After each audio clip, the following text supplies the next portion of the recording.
Assalamualaikum, halo guys. Kembali lagi bersama saya Ewi dari Fakultas Hukum Universitas Merdeka Pasuruan. Pada video kali ini, saya akan sedikit menjelaskan terkait dengan negara dan konstitusi Indonesia. Tujuan pembuatan video kali ini yaitu untuk memenuhi nilai tugas hukum konstitusi dengan dosen pengempu Bapak Ahmad Sukron, SHMH. Adapun yang akan kita bahas pada video kali ini yaitu pengertian negara, pengertian konstitusi, pembagian dan klasifikasi konstitusi, perubahan konstitusi di Indonesia, nilai konstitusi, sifat konstitusi. Apa itu negara? Negara merupakan alat masyarakat untuk mencapai tujuan. Negara adalah sekumpulan orang yang menempati wilayah tertentu dan di organisasi pemerintah yang sah yang pada umumnya memiliki kedaulatan.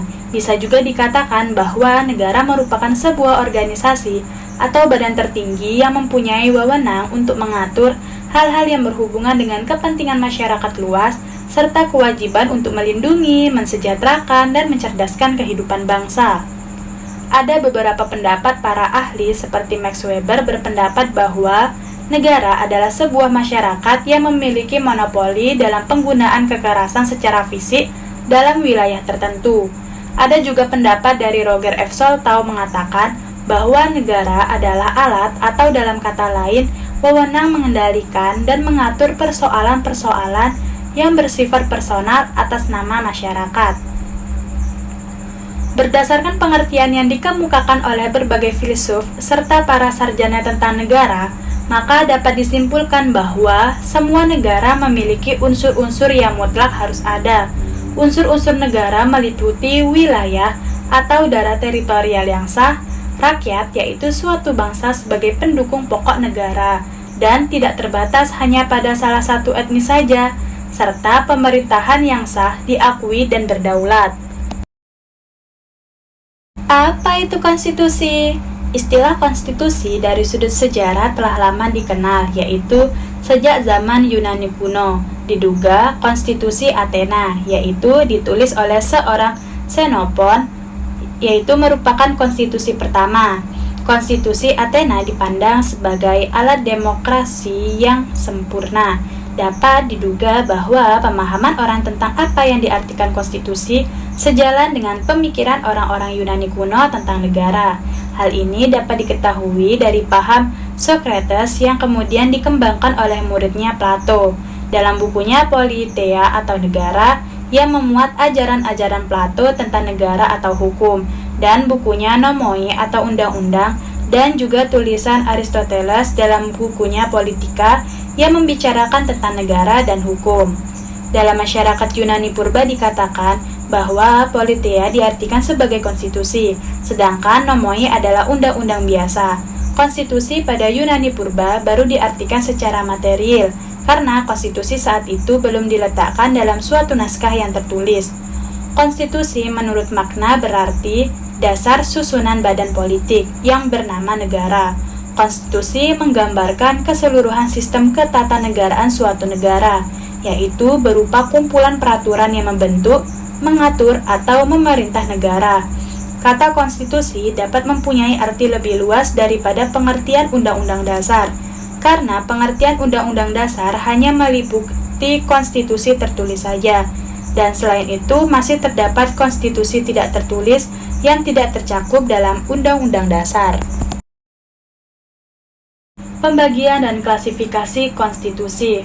Carl Schmitt dan Kacewar dalam bukunya membagi konstitusi dalam 4 bagian, antara lain yang pertama, konstitusi absolut. Konstitusi dalam arti absolut memiliki makna konstitusi dianggap sebagai kesatuan organisasi yang nyata yang mencakup seluruh bangunan hukum dan semua organisasi-organisasi yang ada dalam negara.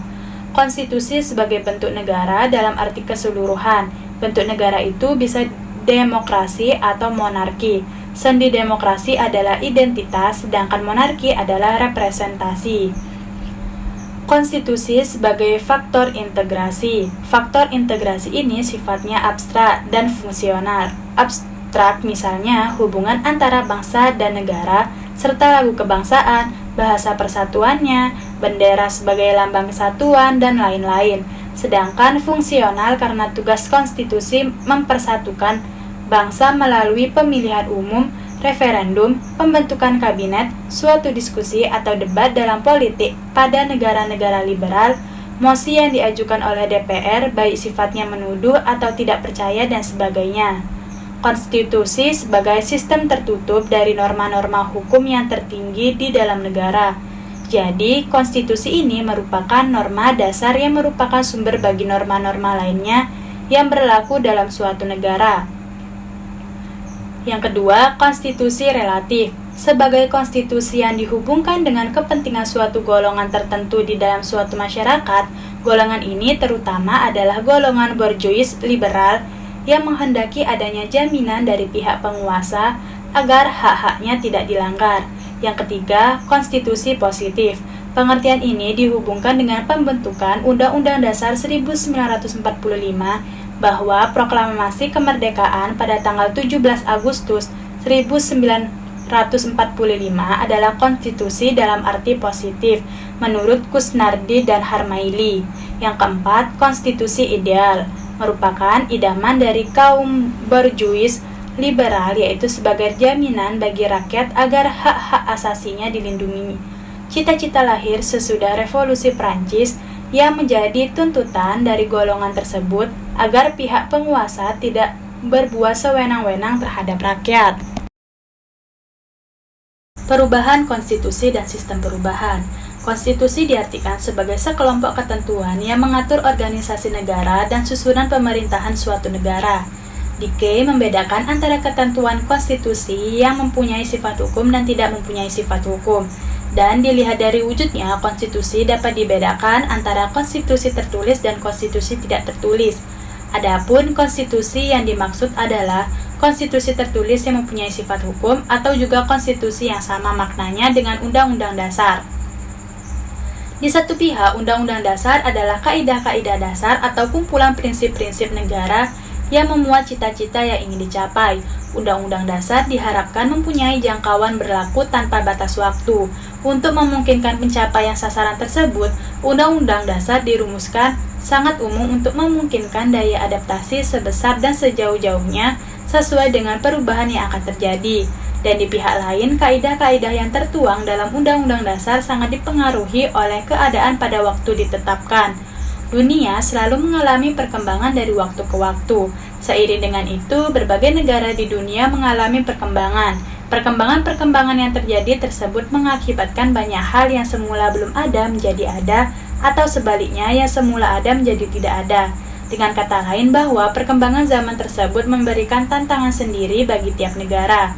Sebagai akibat perkembangan yang terjadi, akan ada kebutuhan baru yang tidak dimuat dalam undang-undang dasar. Untuk memungkinkan perkembangannya, maka setiap undang-undang dasar memuat kaidah yang memungkinkan perubahan-perubahan secara formal dalam undang-undang dasar itu sendiri, yang akan menjamin perkembangannya. Perubahan atau amandemen undang-undang dasar mempunyai banyak arti. Amandemen tidak saja berarti menjadi lain isi serta bunyi ketentuan dalam undang-undang dasar, tetapi juga mengandung sesuatu yang merupakan tambahan pada ketentuan-ketentuan dalam undang-undang dasar yang sebelumnya tidak terdapat di dalamnya.